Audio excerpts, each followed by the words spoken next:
Estou bem, agradecer muito o Israel. O Israel vem se dedicando a esse tema. Obviamente, a gente avisa aqui para os nossos ouvintes que esse tema já foi tratado algumas vezes aqui no nosso programa. Pode procurar no canal, no YouTube, digita lá reforma administrativa, que vai aparecer. A gente vai botar aqui ao longo da entrevista, depois nos cards, né? E também na descrição essas edições anteriores. Vou trazer para o Israel comentar, mas primeiro destacar alguns aspectos, né? O governo federal defende um controle dos gastos destinados à remuneração no serviço público, com a desculpa desses gastos serem inflacionados, inclusive no duplo sentido, porque supostamente os salários são muito altos, né, em comparação de servidores, comparação vis-à-vis os trabalhadores da iniciativa privada, como também são gastos públicos e inflacionam os preços. É aquela maluquice neoliberal que a gente já conversou algumas vezes aqui. Porém, a equipe econômica insistiu na aprovação da PEC emergencial, que prevê gatilhos para redução salarial e jornada dos servidores em períodos de crise, ou quando a receita para as despesas correntes nos estados e municípios ultrapassar os 95%, insiste também que tem que fazer a reforma administrativa por esse motivo, né? Por esse motivo. Outra medida que causa o impacto, portanto, e que o Paulo Guedes e a turma de Bolsonaro quer empurrar para a gente é a reforma administrativa, e é importante a gente, inclusive, colocar um número dela, né? Que é a PEC 32, que deve ir à votação aí nos próximos dias, porque foi apresentada seu relatório, né, seu texto final para a votação.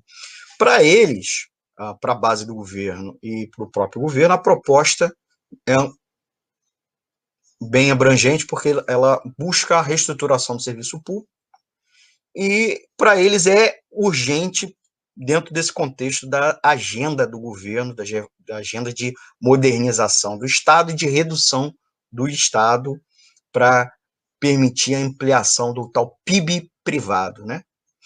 Os gastos com o funcionalismo público, portanto, é a pauta principal do discurso do Ministério da Economia, e eles pretendem vender essa ideia inclusive, de desestatização da máquina pública, para gerar economia, inclusive, para os cofres da União.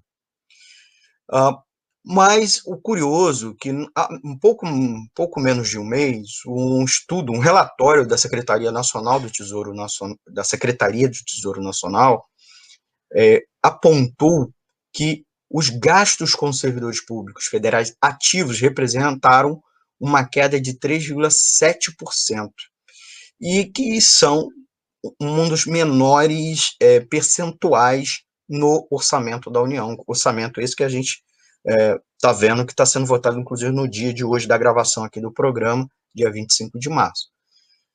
E aí a gente coloca para o nosso amigo o Israel que, além da questão da economicidade, a gente já coloca para ele a questão dos privilégios, né? Porque supostamente combateria privilégios, economizar também seria, e busca da eficiência.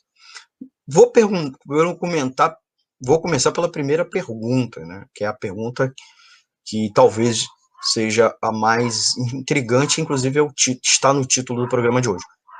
A reforma administrativa, no texto que está no Congresso, e por aqueles que o defendem, justamente acaba com os supostos privilégios que existem na administração pública? E existem privilégios no funcionalismo público que justificariam fazer uma reforma administrativa? Trago aí você para falar, Jair, por favor. Certo. Obrigado, Obi. Vejam, o discurso do combate aos privilégios não é um discurso inventado pelo governo Bolsonaro. Ele tem sido um dos eixos fundamentais de todas as reformas neoliberais desde os anos 90, e ele sempre é trazido com uma finalidade, não com nem vinculação com a realidade necessariamente do serviço público, mas com uma finalidade que é justificar novos cortes de gastos, um atrás do outro. Para você justificar novos cortes de gastos que necessariamente vão atingir todos os trabalhadores, você tem que ter algum argumento que possa facilitar uma divisão da classe trabalhadora, né? Se você, num país como o Brasil, onde você tem uma massa de trabalhadores que, por força exatamente do desmonte de direitos, não tem acesso à aposentadoria, não tem renda garantida se não sair todo dia para trabalhar, etc, etc, etc, nada mais funcional para a burguesia brasileira do que retomar esse argumento para colocar uma parcela expressiva da população contra os servidores públicos, impedindo que haja qualquer tipo de solidariedade ou que mesmo se perceba que, na realidade, o ataque é ao serviço público, e, nesse sentido, ataca tanto quem trabalha quanto quem utiliza esse serviço público, né? Só para a gente ter dimensão da coisa, mais de 50% do funcionalismo ganha até 4 salários mínimos. Então, essa realidade de um funcionalismo público composto por marajás, que era o termo que o Collor utilizava e que é a ideia que volta sempre, está completamente longe da realidade, Inclusive, é curioso, porque a PEC 32, ela não toca setores que têm altos salários, né? Não toca militares, por exemplo, não toca juízes, mas ela propõe um ataque aos servidores de todos os níveis, federal, estadual e municipal, onde você tem uma realidade que é completamente diversa da renda, completamente diversa do acesso ao direito de juízes e dos militares de alta patente.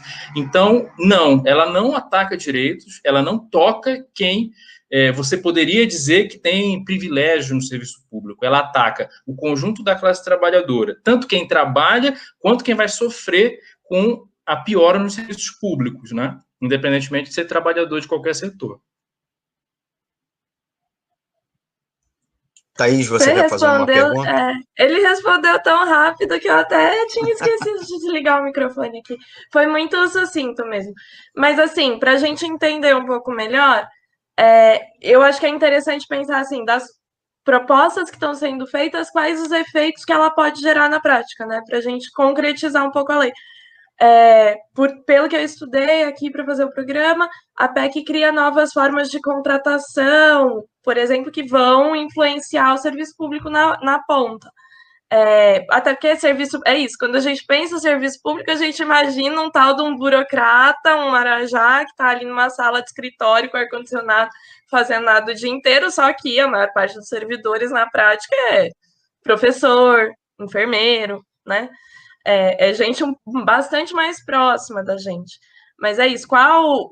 Queria que você falasse um pouquinho, sucinto, do jeito que você foi, sobre quais as mudanças que estão sendo feitas nesse servidor aí que a gente conhece, na vida desse servidor que a gente conhece, e que efeitos que a gente imagina que isso pode gerar na realidade dos serviços públicos prestados para a gente, já que o governo, já que o Estado, né, os servidores públicos não são só pessoas que trabalham o dia inteiro no ar-condicionado numa repartição qualquer, mas principalmente né, gente que trabalha ali na educação, na saúde, majoritariamente, numericamente, esse é o setor mais amplo, né?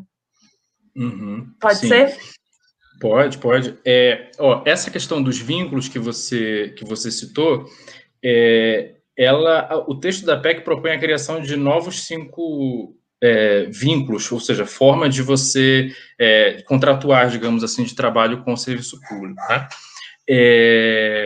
Só que isso tem sido usado para quê? Para dizer que os servidores que serão afetados serão somente os que vão entrar ainda no serviço público. E que, portanto, uma nova divisão, né, uma nova forma de desarticular qualquer resistência, quem está no serviço público não vai ser afetado.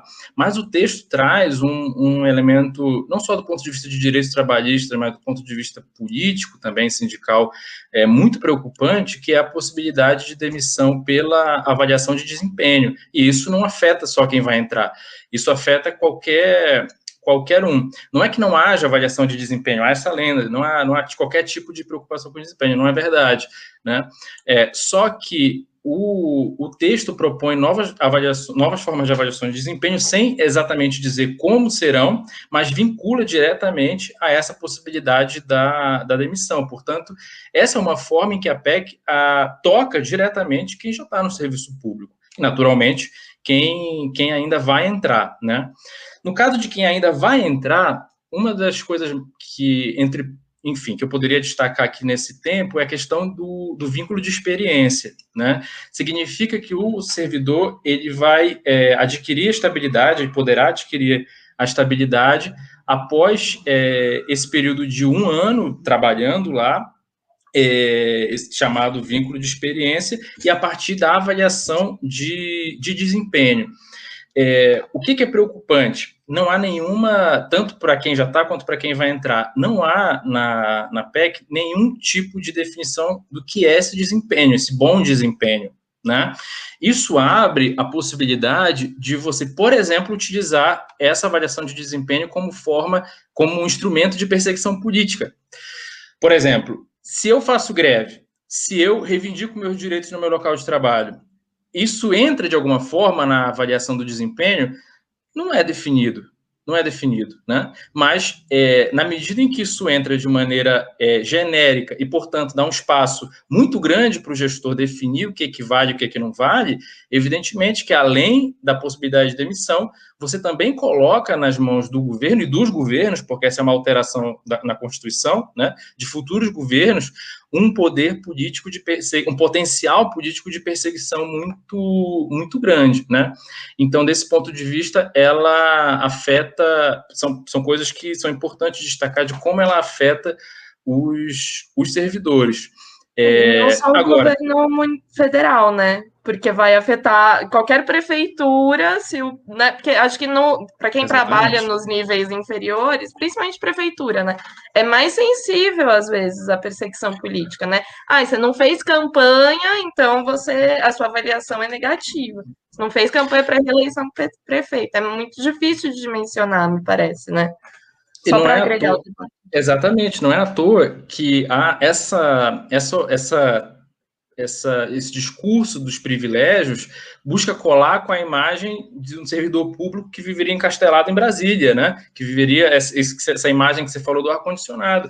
A ampla maioria dos servidores públicos é a pessoa que te atende no posto de saúde, é a pessoa que atende seu filho ou te atende na escola, né? Essas pessoas são servidores públicos. Contar isso para trazer isso para o centro do debate é fundamental, porque uma das maiores enganações da história é justamente mentir sobre quem é o servidor público, né? É essa pessoa no nível estadual, é essa pessoa que a gente conhece, não uma pessoa que está encastelada numa sala de escritório que vai ser atingida, que vai poder ser demitida se resolver brigar, por exemplo, por melhores condições de atendimento no posto de saúde. Se essa pessoa resolver se organizar, ela pode ter uma avaliação de desempenho negativa e ser mandada embora. O efeito é evidente, né, para quem utiliza, porque você vai ter uma maior rotatividade nos funcionários que te atendem no setor público, e isso já existe no setor da saúde, em particular, isso já existe por conta das OS e de uma série de outras formas de privatização. E há uma série de indícios e de sinais de que no atendimento, por exemplo, da saúde, isso gera um monte de problema, porque você não tem continuidade. Você não tem continuidade de acompanhamento, por exemplo. Então, a PEC coloca na Constituição num nível isso que a gente ainda não viu. E, uma coisa importante para não esquecer, ela é o primeiro capítulo da reforma administrativa, tá? Normalmente a gente diz reforma administrativa PEC 32, ela é só o primeiro capítulo. O plano do governo são 3 passos. O primeiro é a PEC, mas depois você tem, ainda mal definidos, mas você tem 2 passos ainda que serão compostos por leis complementares para garantir a aplicação do projeto.